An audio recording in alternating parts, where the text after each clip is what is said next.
House to Home, presented by Remax Diamond Realty. Two things that you have to know, or two things that you have to know. One, I am, the least knowledgeable when it comes to real estate. That's why I bring on my dear, dear friends, Liz Duenas and Gina Campos here. So that's two things. Other two things. There's two sides to a market, two sides to a coin, right? You can either buy, or sell, sell. So, Liz, I guess I will pose the question to you now, having set the table for that kind of thing. What condition is Guam's market in right now, and is it still conducive to making real estate purchases, even though, like with the specter of, a economic contraction, always looming over us? Well, it's always a good time to buy. Of course, there are changes in the market, such as pricing, where the prices of homes have gone up. Also, the demand, of course, that's an important factor because we base our market analysis based on what is selling and the demand. But right now, there are still a few homes that are currently on the market where there is a shortage. But in terms of buying, it's never a bad time to buy. They're just different factors when you're buying. And you need a very good realtor to guide you through the obstacles in buying or the course of navigating through the process of buying. Mm-hmm. So the market right now, we still have buyers that are purchasing property, both single family homes and land. And people want to build, people want to buy something that's already built so that they don't have to hassle with getting a contractor, with the house plans. So everyone is different in terms of, number one, their buying power and also their desire to either build or to buy something that's readily constructed. So there are developers that are out there.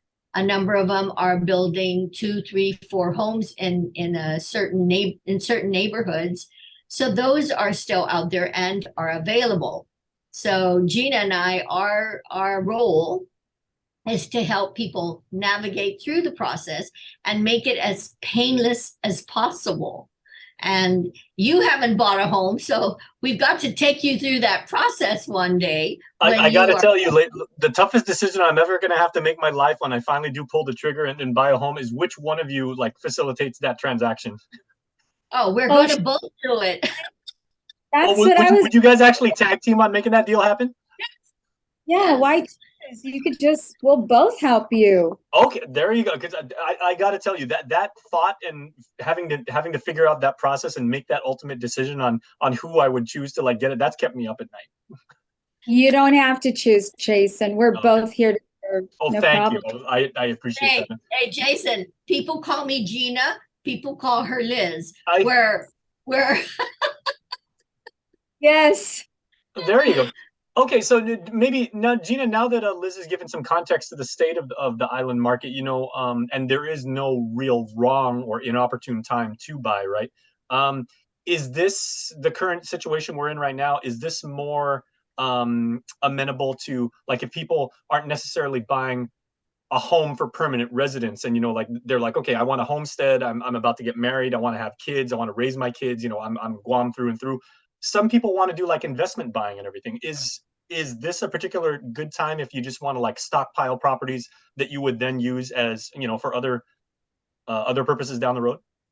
Depending on your situation, honestly, it is always a good time to buy.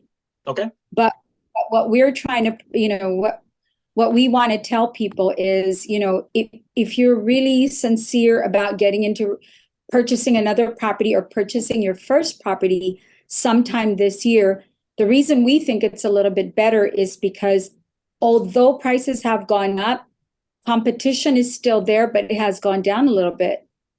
There are some people, based on the interest rates, there are some people who have decided that this is based on interest rates, this is not the time for them to buy. And so they've taken themselves out of the market. So for instance, if you go, you see a piece of property through your realtor or online, which is not, honestly, I advise that you do, as Liz said, what's the most important thing about looking for real estate? Find a realtor you trust, someone who does this full time, someone who's dedicated to researching for you every morning, every afternoon, and every evening. because that's what it's going to take. Because although the competition has, so for instance, before you'd see something online, or your realtor will call you and say, hey, this new listing just came up. We got to go see it today. And you're like, okay, let's go see it. And then we take you out there and you look at it. Instead of competing with 10 buyers, you now only have to compete with maybe 5 or 4 or 2. And that's pretty good. I mean, those are better odds than they were before. Before, we literally would be getting 10 to 20 offers on a single property. Mm-hmm. And that's hard, because when you're doing that, it's really about who can bid the highest to get that property. But now it's a little bit, I believe, a more level playing field, because you're bidding against fewer people. And so, it's a little bit different. So other than finding somebody who is dedicated to looking for your real estate, what's the other things you need to put together if you're actually serious about getting into the market? And I always tell people, because I get calls from people that say, I drove by your sign and, can you tell me about this property? By the time you've driven by the sign or somehow gotten in that neighborhood and saw the sign, it's too late, because one of those full-time realtors had a customer and said, hey, this property got posted this morning or last night, and I want you to go out there, take a look at it. Let's go. And so by the time you drive by and look, it's probably too late already in most cases, not all, but in most cases. So find a realtor. And then the next thing you need to do is really sit yourself down and get your finances organized. Make sure your tax returns are ready, because the bankers are going to ask for the last 2 to 3 years of tax returns. They're going to ask you how long you've been employed. If you're not self-employed like we are, then they're going to ask, make sure you've been at your current employment for at least 2 years. If you're self-employed, it's 3 to 4, depending on your tax returns. Don't do a credit check. Wait until you're at the lenders to do that. But that's another thing that they're going to want to look at.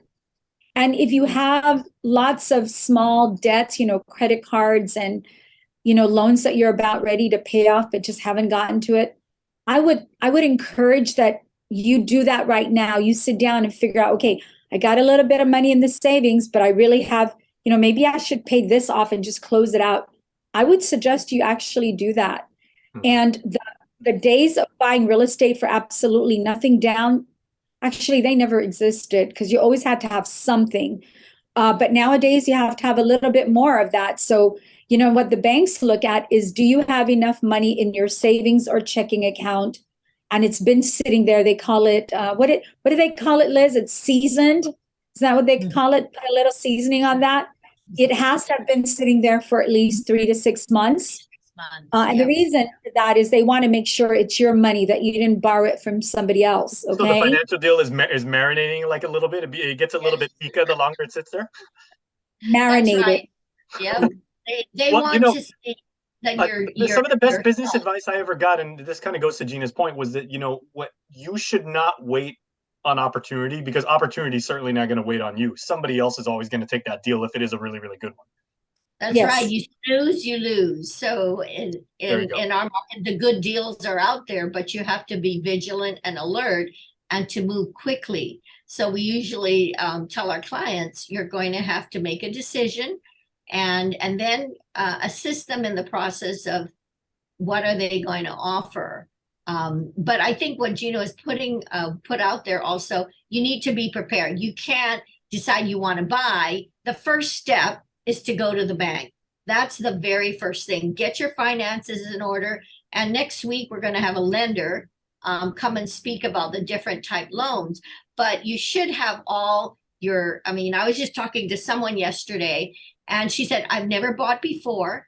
You got to tell me how to help me through this process. And I said, don't worry, that's our job. But, as Gina puts it, you need your information, your financials. You also need to put money saved aside, save some monies, because there are your down payment, and then there's the loan fees that are required. Then fees. So there's a series of things that are needed. So I was explaining to this woman that, hey, don't worry. We're here to help you, guide you through the process. Whether they buy or not. I think Gina and I have always said, information is free. We're here to help people any type real estate questions. And by the way, we're not perfect. We don't have all the answers. We can just base our answers on our experience.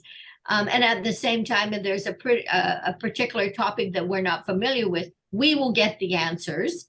And our role is to serve the community and provide the information that's needed. Again, emphasize it's free, there's no cost. The only time Gina and I get paid is if we do a transaction that is completed through escrow, and then a commission is paid on the seller side. But that's the only time we get paid. Other than that, we can't talk about free service, but there are no obligations. You don't have like billable hours, like maybe like an attorney would, where where every call you take.